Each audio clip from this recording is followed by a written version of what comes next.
Hey everybody, welcome back to the Nostalgia Critic vlog. So I started this series, Jesus, almost 2 years ago now when I was back in Los Angeles. And life got in the way and things happened and lots of other personal bullshit you probably don't care about. But I have heard from a few fans on Twitter, in particular Scott, shout out to you, that people like this series. So I wanted to come back to it. I'm still watching Nostalgia Critic videos. I'm still a huge Channel Awesome fan. And I just got a new job that A, is better for me, healthier for me. B, has way better hours, and C, gives me a lot of free time when I'm not there to pursue something that I love, which in this case is reviewing things that I love. So if you like this series, check it out. I'm back. I'm going to be continuing all the Nostalgia Critic videos in order. If you like me talking about other shit, here's a sampling of things I like. I'm going to try and take this seriously and do one video a day. And I'll be reviewing all kinds of other stuff too. So if you like what I have to say, or if you don't give a shit about Nostalgia Critic, or whatever, check out my other video series, which I'm sure I'll be pimping in every other video anyway. So, if you've been watching the other Nostalgia Critic vlogs, you know that what I do is review every episode. I give a little comment about my feelings on the thing he's reviewing, my nostalgic feelings for them, and I also talk about the tropes of his show, the catchphrases, the memes, the things that make a Nostalgia Critic episode a Nostalgia Critic episode. So, last time we talked about the Ninja Turtles movies. I love those movies. Well, I love the first two. Growing up, and that review, the Nostalgia Critic review of the Turtles movies, was actually the first thing that kind of started the whole nerd-critic feud, which we'll be getting to pretty soon. Today, we're talking about kind of a landmark episode from the Nostalgia Critic, which is the first top 11 video he ever did. So this is the Nostalgia Critic's top 11 scariest movie moments. Why top 11? Because he likes to go one step beyond. That reference starts here. The fact that he does a top 11 series starts here. It's also the first Halloween video, and pretty much every year from now on he would do a bunch of Halloween episodes, he would do a bunch of Christmas episodes, so this begins a lot of traditions for the Nostalgia Critic. The other important thing in terms of like the things that define what the Nostalgia Critic is this video has him doing the high-pitched scream of his a lot. When you think of the Nostalgia Critic, you talk to a fan, the things that define him are, his look, obviously, his catchphrases, and his gun, his little 9mm gun. But also a thing he does a lot is rant and scream in a high-pitched voice, either because he's angry or because he's scared. The Nostalgia Critic gets fucked with by a lot of personalities, shall we say. So in the course of reviewing his top 11 scariest movie moments, he does a lot of reacting to the video clips and screaming in that high-pitched, wonderful voice of his. So, let's get into the top 11 themselves, shall we? Number 11 is The Wicked Witch of the West from, 1939's The Wizard of Oz. That makes sense to me. I think everyone was scared of The Wicked Witch of the West, including the lions. Honestly, this list is, it's one of the more vague, boring lists he's done. Not because the video's uninteresting, because he picked really uninteresting choices. I think one of the things Doug and Rob would do later on in the list is they'd start picking less obvious things that kind of get the fringe viewers out there who have, more obscure tastes. So The Wicked Witch of the West is a very safe place to start. Number 10, he talks about the tunnel scene from Willy Wonka, which I can't believe is at number 10. I feel like that should be number 1 or 2. Everybody loves the fucking tunnel scene from Willy Wonka. That'd be on my list as well. Number 9 is the demon face from Care Bears in Wonderland, which I never watched. I wasn't a big Care Bear fan, but it is interesting to note that this is the first time Doug talks about the Care Bears. He might have mentioned them in the Drug PSA cartoon review, but Doug will eventually, the Nostalgia Critic will eventually review all the Care Bear movies, including Care Bears in Wonderland, and those are some of my favorite reviews ever. So this is the first glimpse we see of the Nostalgia Critic talking about the Care Bears. Next we get The Legend of Sleepy Hollow with the Headless Horseman, number 8.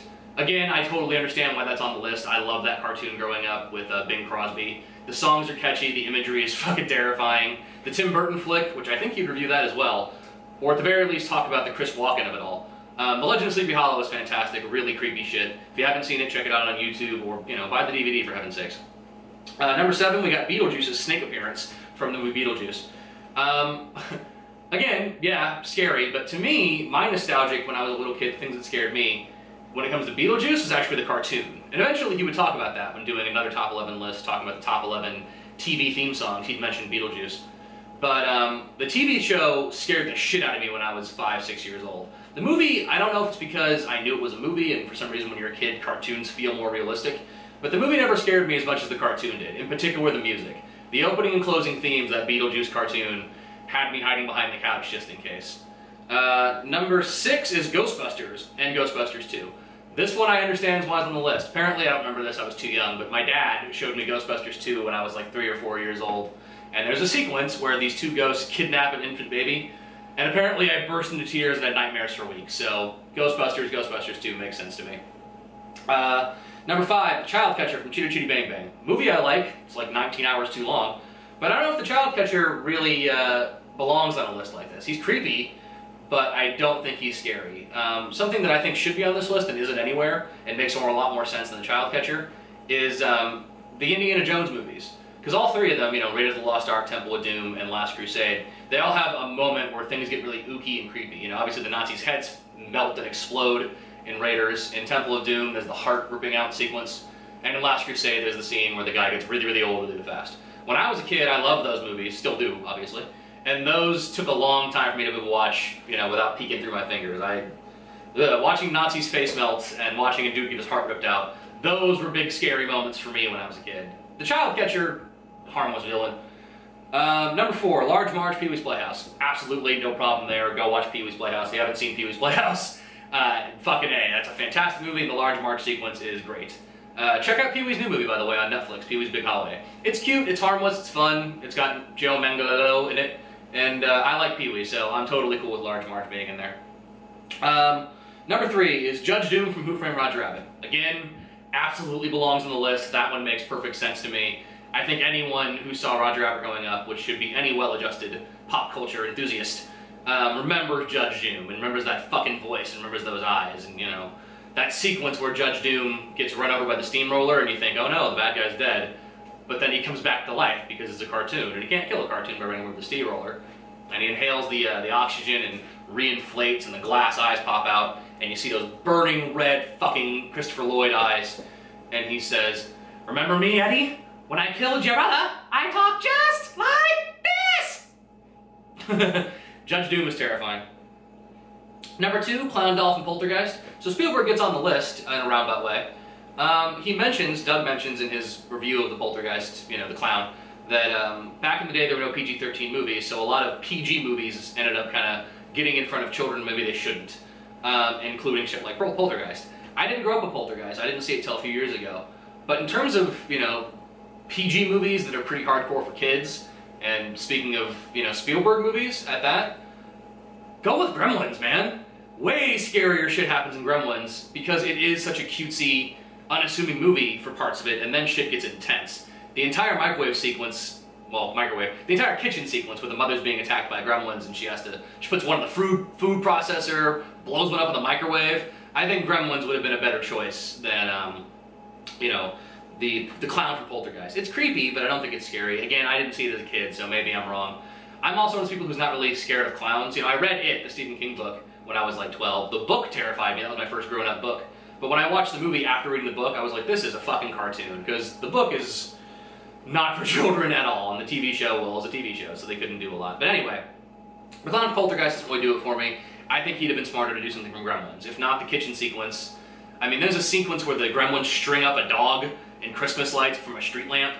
And then there's the ending where the final gremlin, Stripe, gets killed in the sunlight. It's this amazing, gory, gooey stop-motion animation where the gremlin melts and turns into a skeleton. And Gremlins is a much better choice. If you're going to go with a Spielbergian-produced, you know, kids movie that was PG and probably shouldn't have been. And number 1, one of the more controversial things he's ever done. Number 1, most nostalgic, scary moment, according to the Nostalgia Critic, is The Banshee from Darby O'Gill and the Little People. I never watched that movie. Most people never watched that movie. And the ones who did remember it probably fondly, but don't think of it being scary. This is obviously a personal choice for Doug. He was scared by this as a kid. I don't know, I think it's not a choice. Then again, it's the internet, so controversy is good, so maybe he did it on purpose. Later on, when doing the top 11 Nostalgia Critic fuck-ups, 1, 2, or 3, I can't remember which, he does mention that the Banshee from Darby O'Gill was a mistake, and he probably should have put the Wheelers from Return to Oz. Absolutely, the Wheelers are missing from this list. People who never saw that movie remember the Wheelers. So, that's the whole Nostalgia Critic list. I don't agree with the Banshee. I mean, I never saw it, but I don't know. I know what he's getting at when you watch older Disney movies, older kids' films from the 50s and 40s. Something Wicked This Way Comes. Now, there's a fucking movie that is terrifying and creepy and understated, and the effects can be cheesy at times. So I don't know. I know what he's talking about, but I never saw Darby O'Gill. It's a really obscure choice. So if he was going to go with a Disney choice, something Look At This Way Comes, or maybe picking something from Nightmare Before Christmas, something that more people would seen. So I'm not a fan of the whole Banshee of it all. I do like this episode though. Obviously I like a top 11 list because he likes to go one step beyond. They always move very, very fast. His comments, I like getting the mini reviews for everything he talks about, because you know, when he does a list, it is a list, but they're also little mini reviews for everything he's reviewing. I also like them because it gives him a chance to mention, you know, the movie might suck, but there's this one scene. I like things like that where he can kind of give snapshot images of the things he likes. So that was the top 11 scariest Nostalgia Critic moments. Tomorrow I'll be back with another episode and talking about one of his more infamous reviews, one of his better reviews, and it would be the Super Mario Bros. Movie. Mario, Luigi Mario. So thank you for watching. Welcome back. I'm sorry I've been away so long. I'm glad you guys liked the show. I hope you continue to like it. I tried to up the production values a bit by putting a bunch of shit in front of me, giving you things to look at. I'll change this out periodically. You know, these are just things I like. Some of them are things I'm going to be reviewing in other video series, you know, little hints and Easter eggs for anybody who cares to become a big fan of me. I'm glad I'm back. I love the Nostalgia Critic. Today, as a matter of fact, the Batman v Superman review with Angry Joe is going to premiere. So I'm excited to watch that. I'm happy to be back. I'm happy to be talking about Nostalgia Critic again. In case I didn't mention it before, my name is George Efta. You can follow me on Twitter at George Efta. You can check me out on the blog. I'll put all this in an annotation somewhere, I'm sure. And I'm back talking about the Nostalgia Critic.